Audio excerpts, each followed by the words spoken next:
Alright guys, we are back for another Dokkan battle video. I'm gonna update the DOKKANFEST TUR non-EZA list with the newest Dokkan Festival exclusive character, who is very good. Now, this is the second one of these I've done in almost a week, so there's not really a lot of changes. I was very slow to get to Frieza's because I really wanted to do a lot of videos on a lot of the characters that would sort of like represent this list, get like a good feel for them. Even this Vegeta one, like I did want to make sure to give Super Trunks a nice long hard look, a deep long look before I was sure if Trunks would make this list or not. But really not a ton has changed, but you know, I do want to update the list and give his Vegeta his flowers, because let's just cut to the chase. Vegeta's #1 by far. Alright, let's move quick, because again, things for a lot of these characters really have not changed for most of these characters. Like things are not different. I have Piccolo Jr. at 10. I was sitting here going back and forth between 23rd World Tournament Goku and Piccolo. 23rd World Tournament Goku certainly has a higher peak, probably. Well, I guess if Piccolo does his active plus giant turn, that is pretty crazy. Anytime people talk about 23rd World Tournament Goku, they just go, he has 1,000,000 defensive guard. It's like, well, he gets there, but he has to get hit 500 times, and someone has to revive, which is very... I have difficulty getting STR Vegeta out, being under 77% HP, let alone, like, reviving early in a fight, so that 23rd World Tournament Goku's not a loser the entire fight. It's just the way content and stuff have evolved with the 9th anniversary. I really am not a fan of 23rd World Tournament Goku whatsoever. I just find him to be a huge, risky character. I'm not pretending like Piccolo Jr. is what he was either, but Piccolo Jr. really is like, you know, the boss has to like slot 3 super attack you or something like that. Piccolo Jr. can be okay with the back pocket active skill giant transformation. I mean, this slot number 10 right here, I mean, Piccolo Jr., Kale, I mean, I guess Super Trunks, sure, maybe. Who is the character we were just talking about? 23rd World Tournament Goku. Like, those are kind of like options fighting for 10. Terrorless is just ass. Gohan and Piccolo suck.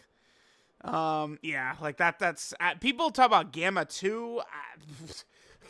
No. No way. So, we'll go with Piccolo Jr. at 10.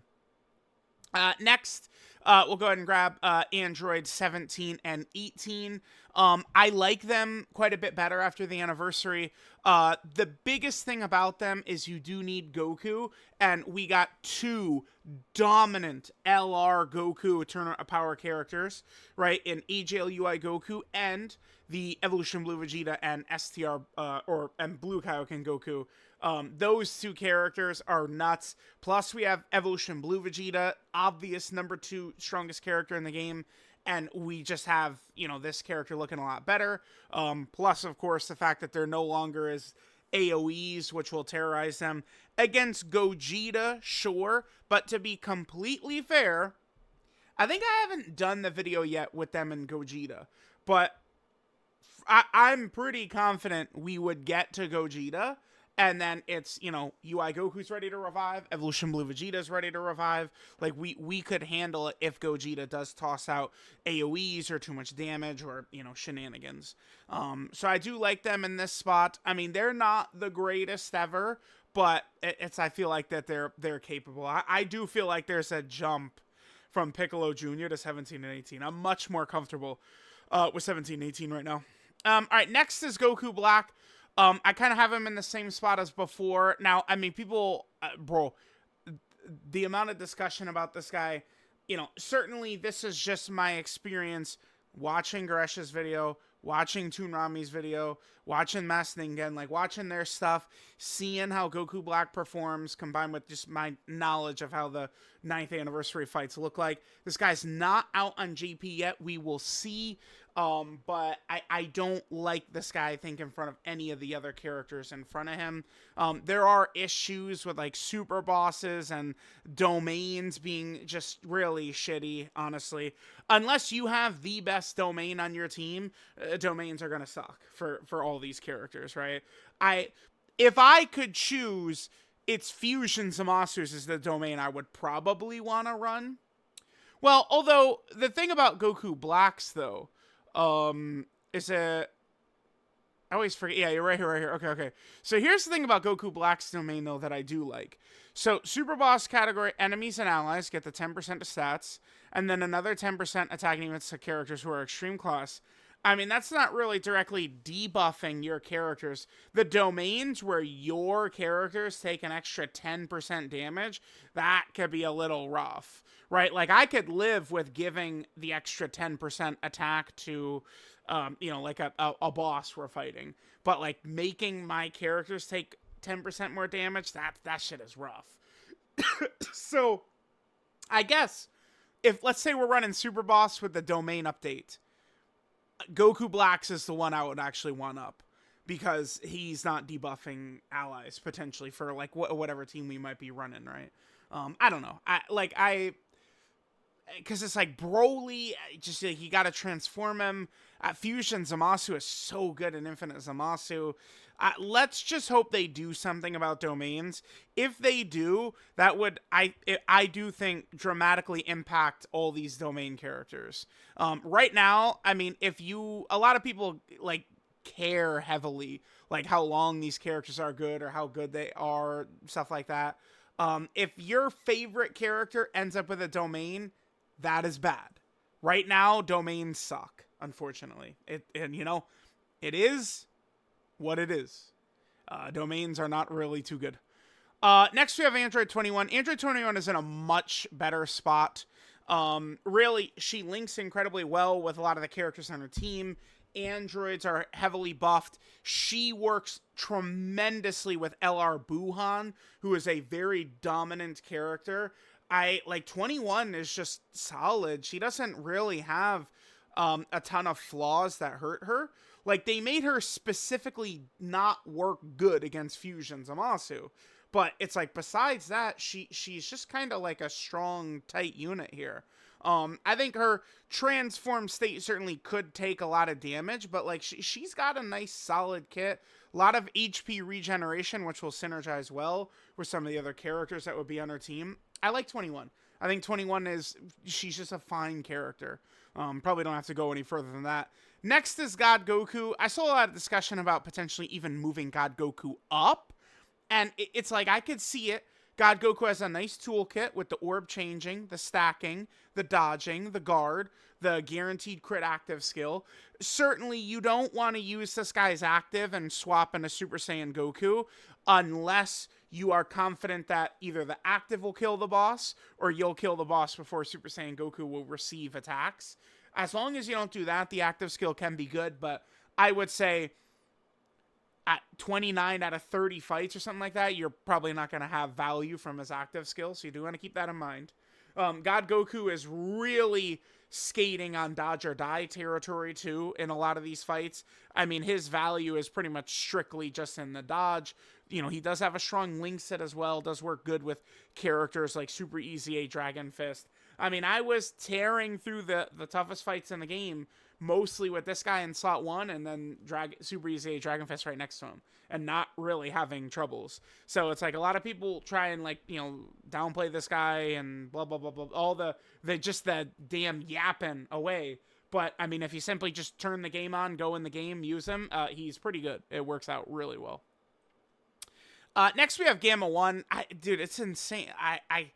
Stunning that Gamma 1 is this high. Several strong teams Gamma 1 is a part of. I mean, his resurgence, a lot of it certainly is with LR Gamma 1 and 2.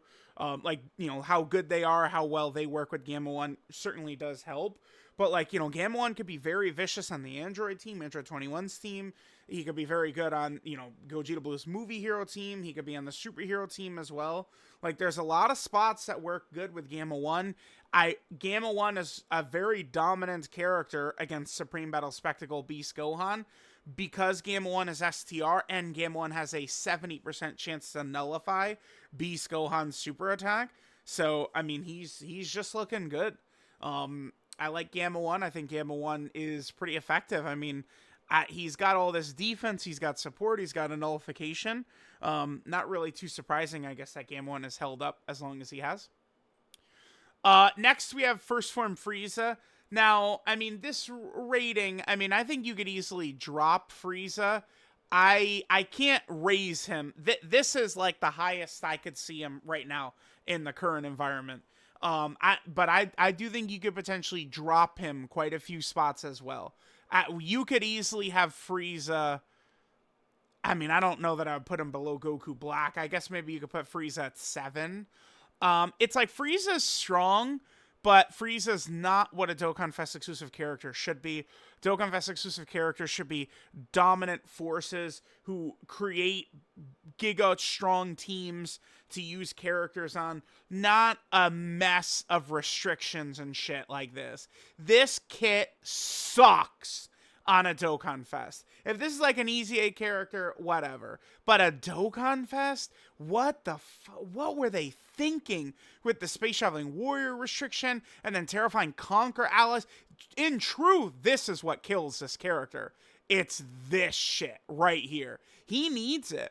I mean, the damage he puts up with a full Terrifying Conquer team is crazy because he's got the 70% crit. The huge extra defense allows him to tank very big supers. But, dude, he's filled with this garbage, which does hold him back, and his team is horrible, right? I mean, we could go ahead and grab your boy, Hirudegarn.